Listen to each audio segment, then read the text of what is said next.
Assalamualaikum warahmatullahi wabarakatuh, sahabat biolover.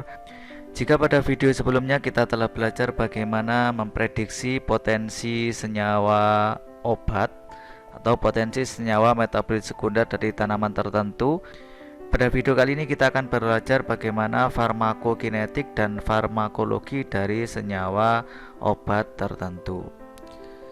Farmakokinetik dan farmakologi ini berdasarkan ADME, jadi adsorption, distribution, kemudian metabolism dan excretion. Jadi berdasarkan absorpsinya, penyerapannya bagaimana, distribusinya bagaimana, metabolismenya bagaimana, dan bagaimana juga ekskresinya. Sebelum menentukan senyawa metabolit sekunder sebagai kandidat obat, maka perlu dipertimbangkan ADME-nya. Jadi adsorption, distribution, metabolism, dan excretion. Nah, keempat kriteria tersebut sangat mempengaruhi tingkat obat dan kinetika paparan obat terhadap jaringan, sehingga mempengaruhi kinerja dan aktivitas farmakologis senyawa. Nah, bagaimana cara mengetahui ADME dari obat tertentu?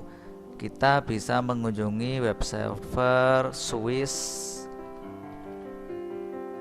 ADME.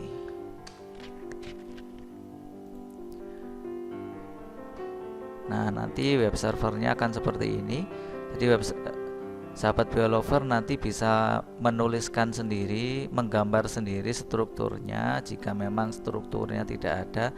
Nah, pada video kali ini saya akan menggunakan seperti biasa Zingeron.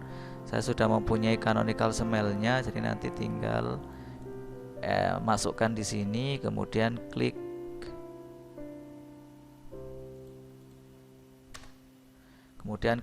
run. Nah, nanti hasilnya seperti ini, ada lipophilicity, kemudian ada physicochemical properties, kemudian pharmacokinetiknya bagaimana, kemudian water solubility-nya bagaimana, kemudian drug likeness-nya bagaimana, kemudian medical chemistry-nya bagaimana. Nah, kita juga bisa melihat nanti di sini target prediction. Nah, kita coba klik ya, target prediction. Jadi seperti ini hasilnya. Jadi 20% dia targetnya adalah enzim, kemudian 13% dia targetnya oksidoreduktase, kemudian ada yang nuklear reseptor itu 13,3%. Nah, ini di sini ya keterangan lebih detailnya. Jadi hidrolase itu ini probability-nya, kemudian dia target prediksinya adalah hidrolase. Kemudian ada transtiretin, kemudian ada sitrokom P450, ada tubulin beta 1 chain. Nah, kemudian ada juga estrogen reseptor alfa. Ini adalah kemungkinan atau prediksi target reseptor di dalam tubuh. Jadi Zingeron nanti kemungkinan akan mengaktifkan protein-protein ini.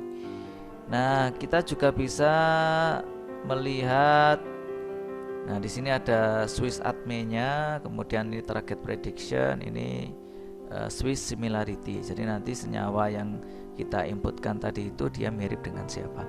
Kita bahas dari yang pertama, adalah physicochemical properties. Jadi mulai dari molecular weight-nya berapa, kemudian jumlah atomnya berapa. Di sini ada jumlah ikatan aseptor hanya berapa, ada 3. Kemudian ada molar refractivity-nya sekian. Kemudian ada lipophilicity. Jadi lipophilicity ini adalah kemampuan senyawa kimia untuk larut ke dalam lemak, bisa minyak maupun pelarut nonpolar lainnya seperti heksana ataupun toluena. Kemudian di sini ada water solubility. Jadi bagaimana senyawa kimia atau metabolit sekunder yang kita inputkan tadi, dalam hal ini di sini adalah gingeron, dia bisa larut di dalam air. Jadi kalau di sini dia very soluble ya, kalau berdasarkan log S-nya metode ini esol. Kalau berdasarkan Ali dia juga sama very soluble.